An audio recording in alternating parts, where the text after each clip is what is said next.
I have to admit, when I first looked at the research for today, I was a little skeptical. I can see why. I mean, we're usually digging into these really complex topics, right? Mm. Macroeconomics, tech, historical mysteries. And today it's a cucumber. Exactly. A cucumber. The vegetable that I think most people, myself included, just kind of write off as crunchy water. It's the ultimate nothing food in our collective imagination, isn't it? It's just there. Yeah, it's filler. It's the thing at the bottom of the salad you ignore. But that's precisely why this is so fascinating, because when you actually peel back that reputation and look at the biochemistry, it's startlingly complex. Okay, so let's set the stage for this deep dive. We're basing this on a pretty detailed nutritional analysis. Right. Data highlighted by Dr. Berg, mainly, but also backed by some, supporting studies. Yeah, from some big journals. So this isn't just about hydration. We're going to be talking about things like bone density, metabolic regulation. And the really surprising part, how cooking them can change things. That's going to upset some people, I think. Salad purists, for sure. But let's start with that crunchy water myth. Because, okay, it's true. They're 95% water. That is a fact. But we have to stop confusing water heavy with nutrient light. Ah, that's a good way to put it. I mean, biology is water-based. An aqueous delivery system doesn't mean it's an empty one. So what's in that other 5%? That's where the magic is. In that remaining solid matter, you have a powerhouse of over 70 phenolic compounds. Okay, phenolic compounds. For those of us who, aren't biochemistry majors, Yeah. what does that actually mean? Think of it as the plant's defense system. They're bioactive compounds a plant makes to protect itself from stress, from UV radiation, things like that. And when we eat them? They act as signaling molecules in our own bodies. We're talking about major implications for managing inflammation, slowing down cellular aging. So definitely not just water and cellulose. Not even close. And beyond those phenols, you have a mineral profile that is surprisingly targeted. This is the part I'm excited about. We all think of superfoods as these, exotic berries from the Amazon, but here's this common gourd that has the specific mineral key to literally holding your skeleton together. The silica connection, Mm. which we will get to because that honestly blew my mind. Mm. But first, the baseline. Macros. If I eat 1 cup of unpeeled raw cucumber, what am I getting? Okay, the efficiency is really the headline here. You're looking at, maybe 16 calories a cup? That's basically free. It's free energy in the nutrition world. Mm. Zero fat. But, and this is important, you get about 1.5 grams of fiber and a gram of protein. Which doesn't sound like a lot next to a steak, but for something that's mostly water, that's real structure. It is. And for anyone tracking their insulin response, the carb count is almost nothing. This is the keto connection. Exactly. Dr. Berg really emphasizes this. A half cup has less than 2 grams of net carbs. So you get all that volume and crunch without the glucose spike. Perfect. But I want to circle back to the water for a second, because there's a nuance there we all miss. Oh. We think staying hydrated means chugging from a giant water bottle. But real biological hydration isn't just dumping H2O into your stomach. It's about getting it into the cells, right? Mm-hmm. I've heard if you just drink pure water, you can actually slush out electrolytes. That's the key. You need the minerals to hold the water where it belongs. Cucumbers naturally provide magnesium and potassium. The electrolytes. The electrolytes. So when you eat your water with a cucumber, you're hydrating your tissues in a way that plain water just can't do on its own. It's basically nature's sports drink.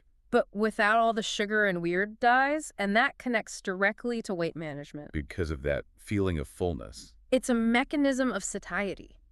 That fiber water matrix, it physically takes up volume in your stomach. It triggers the stretch receptors that tell your brain, okay, we're good, stop eating. So it's a mechanical hack for hunger. You're filling the tank without overshooting your caloric budget. Precisely. It curbs cravings. Yeah. But let's go a little deeper into metabolism, because it's more than just being low carb. All right, this is for anyone with insulin resistance or diabetes. It is. The fiber slows down how fast your stomach empties, which moderates sugar release from other foods. But the really wild science is in the seeds. Ah, the seeds. The most controversial part of the cucumber. People always scoop them out. It's such a nutritional mistake. Why? What's in them? They contain something called phytosterols. Okay, phyto is plant, sterile. That sounds a lot like cholesterol. It sounds like it because chemically they're incredibly similar. And that similarity is their superpower. How does that help us? Isn't the goal to lower cholesterol, not eat things that look like it?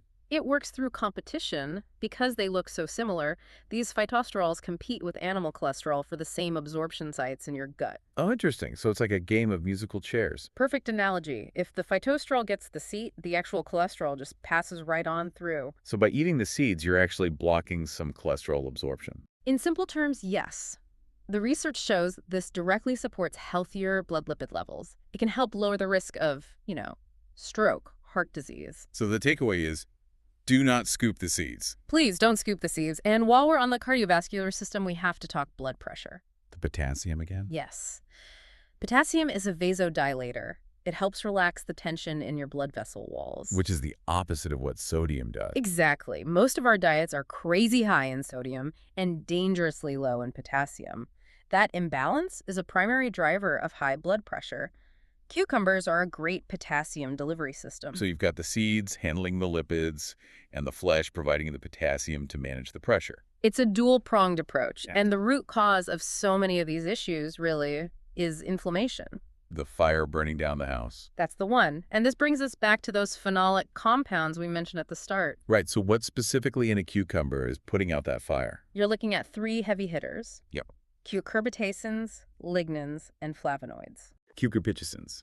Those are the compounds that sometimes make a cucumber taste a little bitter, right? They are! And in nature, bitterness is often a sign of potent medicine. They block specific inflammatory pathways in the body.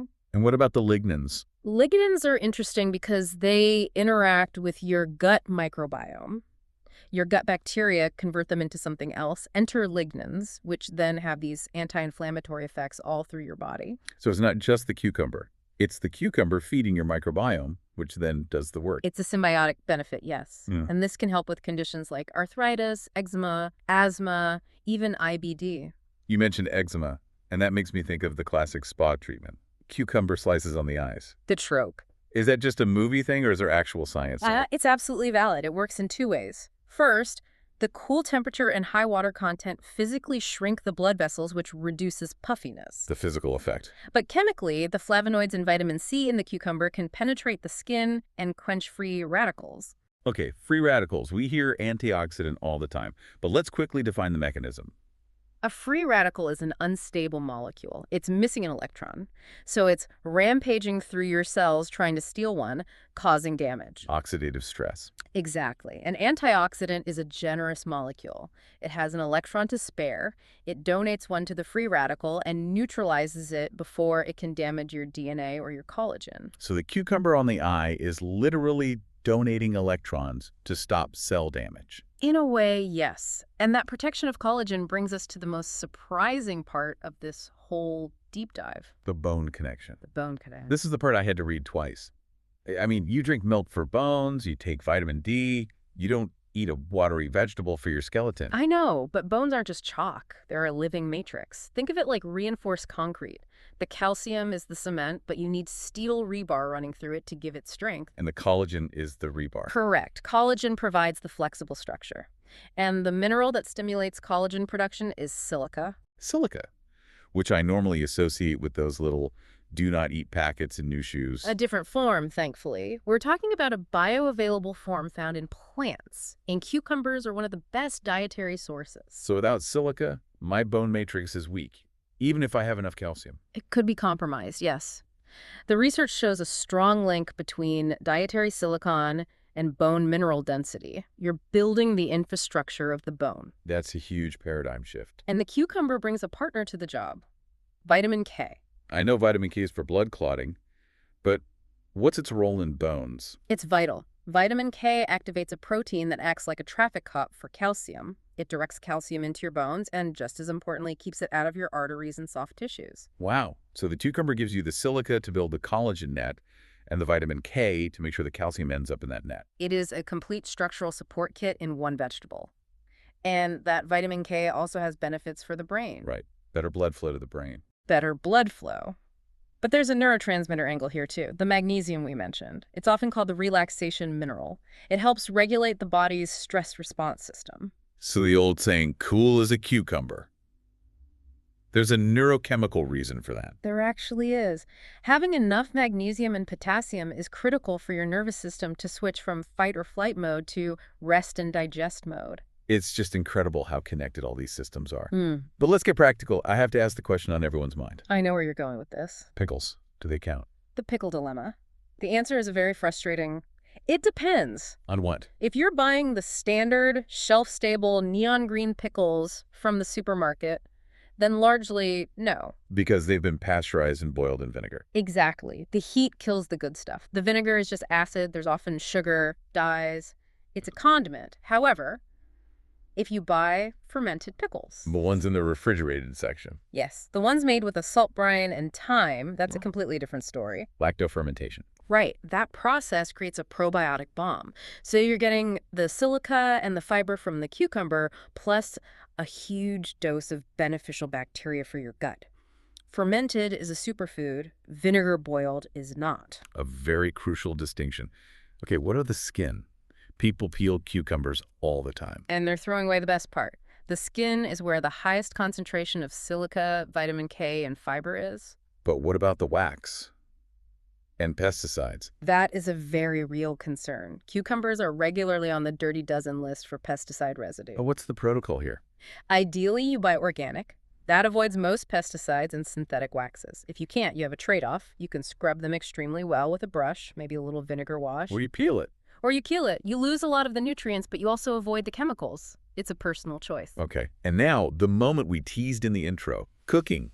You said cooking a cucumber can actually make it healthier, which sounds like a culinary crime to me. It sounds so wrong, I know. We're all taught that raw is better. And for some things, like vitamin C, that's true. Heat destroys it.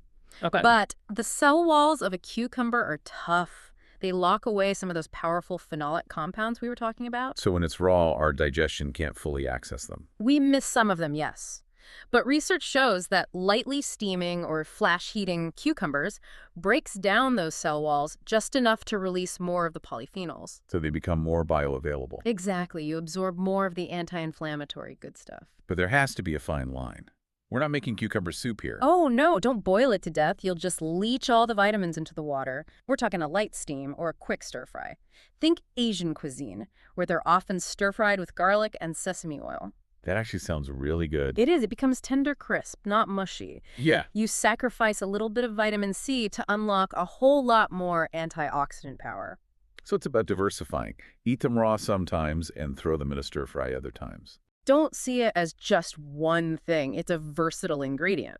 This really changes the whole perspective. We went from crunchy water to a pharmacological tool. It mimics cholesterol. It provides the silica to reinforce your bone matrix. It feeds your gut bacteria. And it calms your nervous system. All for, what, 16 calories a cup? It's the very definition of metabolic efficiency. It really makes you wonder what else we're just walking past in the produce aisle. You know, we chase all these trendy superfood powders. And maybe the real heavy lifters have been right in front of us the whole time, costing 99 cents. We should rethink the whole salad filler category. If cucumbers are doing all this, what's hiding in iceberg lettuce? What about celery? Celery might be the secret to eternal youth.